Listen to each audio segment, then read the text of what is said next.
सुवर्ण, मी सध्या कागल पोलीस ठाण्याच्या आवारात आहे. त्यांनी या ठिकाणची दृश्य पाहायला गेलं तर मोठ्या प्रमाणात गावकरी आणि हिंदुत्ववादी कार्यकर्ते या सगळ्या परिसरामध्ये जमा झालेले आहेत. एक प्रकारचा तणाव आहे तो या सगळ्या परिसरामध्ये आहे. महिलांची संख्या सुद्धा आहे ते लक्षणीय असल्याचं आपल्याला या ठिकाणी दिसून येते.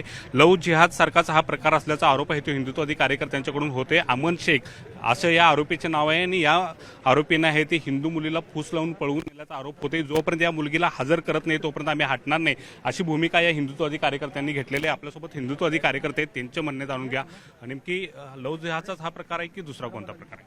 हा लव्ह जिहादचाच प्रकार आहे. खरं तर हीच मुलगी गेली 2 दिवस पोलीस स्टेशनमध्ये आहे, याचा सुगावा लागत नाही. आणि एक बाप आपली मुलगी परत मिळा म्हणून पोलीस स्टेशनमध्ये येतो आणि त्याला दाद दिली जात नाही आहे. म्हणून काल सायंकाळी आम्ही शिवसेना उद्धव बाळासाहेब ठाकरे पक्षाच्या वतीनं आम्ही भूमिका घेतली की मुलगी आम्हाला मिळाली पाहिजे. आणि त्या पद्धतीनं आम्ही त्यांना सांगितलं मुलगी पहिल्यांदा ताब्यात द्या आणि मुलगी ताब्यात दिल्याशिवाय आम्ही काही बोलणार नाही म्हणून सांगितलं. पण तरीही प्रशासन तयार नव्हतं.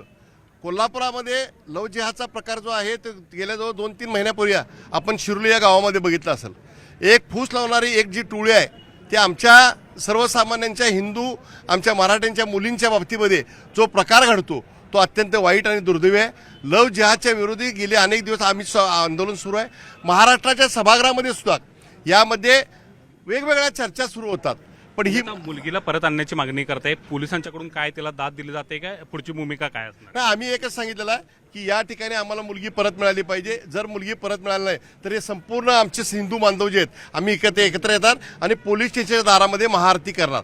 जोपर्यंत मुलगी मिळत नाही तोपर्यंत आम्ही पोलीस स्टेशनमध्ये हलणार नाही. गावकऱ्यांच्या भावना काय आहेत? गावकऱ्यांचं तसं बघायला गेलं तरी साहेब हा घडलेला प्रकार अतिशय निंदनीय बघायला तसं मिळायला पाहिजे. कारण का हा एका धर्माच्या बाबतीत हा कटकारस्थान केलेलं गेलेलं आहे, जाणून बुजून कटकारस्थान केलेलं आहे. याबद्दल आम्ही गावकरी त्यांचा जाहीर निषेध करत आहे. अमन शेख नावाच्या व्यक्तीवरती तुमचा आरोप आहे.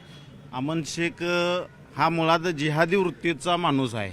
त्यानं आमच्या हिंदू मुलींना फूस लावून नेण्याचं काम केलं आणि आम्ही माकवकर किंवा हे हिंदू बांधव जे आम्ही यासाठी आलो आहे की आमची मुलगी आमची बहीण आमच्या ताब्यात मिळावी आणि त्याला कडक त्याला शिक्षा व्हावी. कधीपर्यंत इथं तुम्ही थांबणार आहे?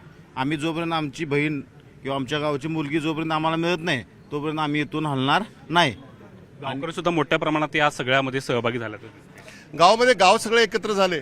आज तुम्ही बघितला तर या ठिकाणी आमच्या सगळ्या माता भगिनी या ठिकाणी आलेले आहेत. गावामध्ये प्रत्येक माणूस म्हणतोय की एका माणसाची मुलगी नाही तर माझ्या गावची मुलगी ही माझ्या घरची मुलगी आहे. त्यामुळे महाकव गावात एकत्र झाले आणि याच्या जोरावर म्हणजे याच्या हे जे आहे हे प्रेशरात पोलीस खात्यावर मेंटेन झाले.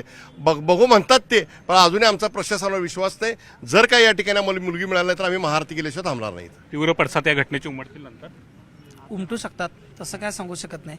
फक्त सांगणे एकच आहे, शासनाने यात दखल घेऊन ज्या जिहादी वृत्तीचे प्रवृत्ती आहेत त्यांना वेळी ठेचून काढावं.